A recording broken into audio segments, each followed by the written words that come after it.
Good morning. My name is Kirsty Dignam and stop swiveling on your chair. I'm here to look at the energies for today's Monday's Musings.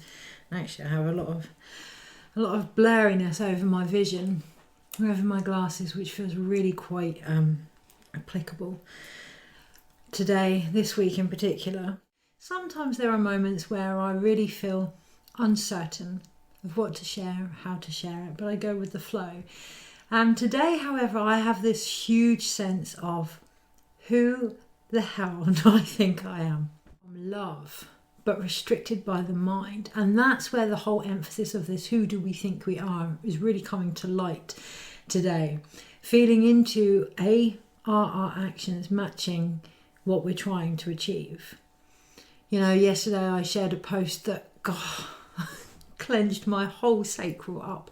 There was a real conflict within me and a real conflict as to whether or not to share. So I had to really take a step back and try and see what the bigger picture here was, what it was I was trying to actually get across from a heart space. And it was the recognition that we all need to feel what we're feeling right now. We may not like the story of others. We may not like their interpretation of what is going on. We may find it exhausting.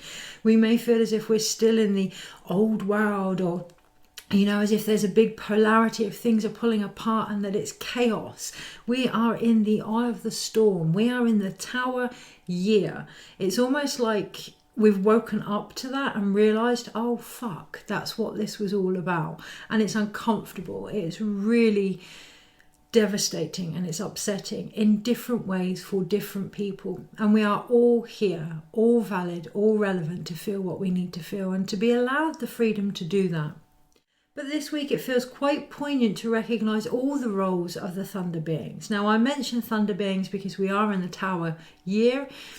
We are in a place of change. And when we think of the Tower card, we have that thunderbolt that comes through. Yes, it's enlightenment, but also the thunder beings. The thunder beings are linked to the West and death on the medicine wheel. So allowing that death to come through us, allowing that transformation to come through us in order to create change. When we realise that most of our wisdom comes from what we share and how we share, and the impact that that can have not only on us but on the people that we share it with, we step into that beautiful role of knowing there's no teacher, there's no pupil, there's no hierarchy, or I'm better than you and you're feeling this and you need it. There's none of that. It's a continuous flow of discovery and sharing. I'm doing the figure 8 here. It's the infinite learning and experience of life. If we say, do not feel that, do not share that, do not be that, to ourselves or to each other, we're stopping that currency, that ability to perceive something different. We're only seeing what we want to see. We're only seeing from our perspective.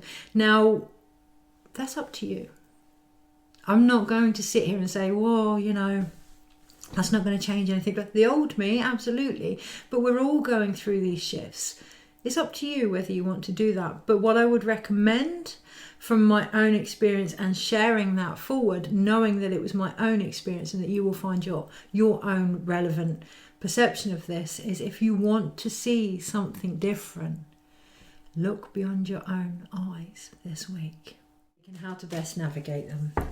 King of Cups at the bottom of the pack. It is really important that we feel this week and that we flow with that. And that's probably one of the biggest taboos that's going to be brought to light following on from that full moon in Taurus, our physical ability to feel our emotions, but also the taboo that we have for feeling it and the taboo that is pushed on us for feeling what we feel. I get so caught up in this mental loop of, well, there's this side and that side and da-da, and there's so many different perspectives. Just hit my knuckles, wrapped my knuckles, you know, like, there's so many different perspectives, but I can often get lost in that and forget my own, and that's not authentic. It's not authentic. Whatever you're feeling, whether it, you know, we can learn from others, we can expand, we can grow, but ultimately it's whatever is right for you, and having the courage to be authentic in that without the fear of being wrapped across the knuckles. Sorry, that, oh God, sorry, I don't agree. Sorry, I'm not the same.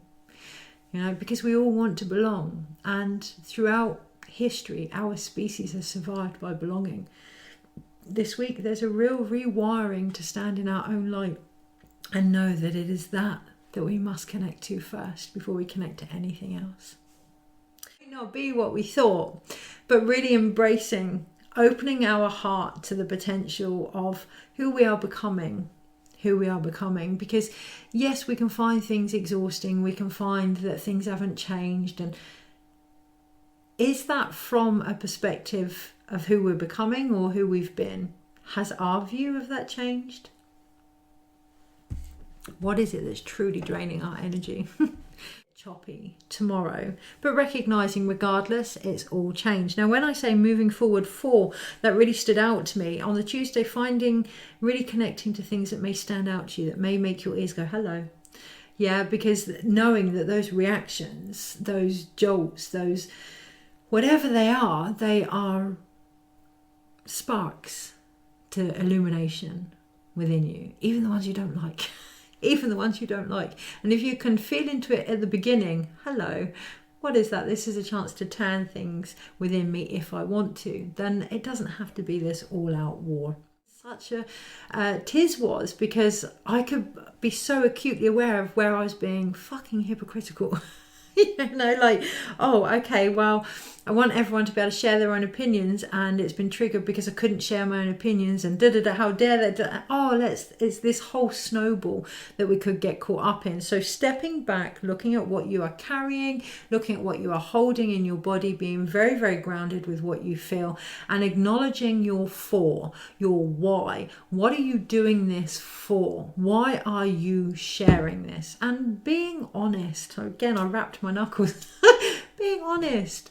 But what I see here is a necessary defensive energy. We all say, oh, they're living in their own little bubble.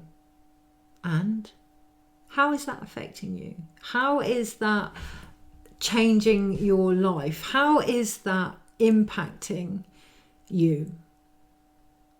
You know, we're all living in our own story, our own narrative, our own chapter within a huge novel of this world's existence. Those people that know their stuff, that stay in their energy, that can be very grounded in what they're here to do, how is that affecting you? A decision to end it within us, to really look at where we are putting our energy, to really look at the fires that we are fueling, to really look at what's going to help us lighten the load of the things that we have decided to carry. Let me rephrase that. Repeat that. We have decided to carry. And that feels quite poignant. It doesn't matter how many times you rephrase it. Whatever is going on, if you have decided to carry it, you have decided to carry it. So, you know, one of the things I mentioned in this week's blog was something Mum used to say to me, which was, shit or get off the pot. You know, if this is the path you're going to walk, if this is what you've decided to do, then do it. Okay, and bring back any energy from any doubt. I really take that on board myself. We may get what we need in order to continue doing what we do in a more efficient manner. However, it is there that we will be asked again. Okay, so if we've solved all the reasons you feel you can't do what you want to do, and you still aren't sure whether or not you want to do it, what's the real feeling beneath it? What's the real decisions that need to be made? What is that to you? Whether it's a relationship, a job, situations that are going on in the world, what is the spirit behind it you are being asked to portray? It takes as long as it takes. Okay, so we have the Four of Pentacles here. Letting go of this need for it to be a certain way, this physical reactions, physical results, this timing. Timing next year is going to be the biggest gift that we are given. The Knight of Cups was underneath that. Timing next year is going to be the biggest gift that we are given in its understanding. Timing is cycle, that time is cycle. So if we're feeling as if things are taking longer than we would like, acknowledging where we may be in our cycle in regards to that. Take care. Have the most incredible week, and I shall see you soon.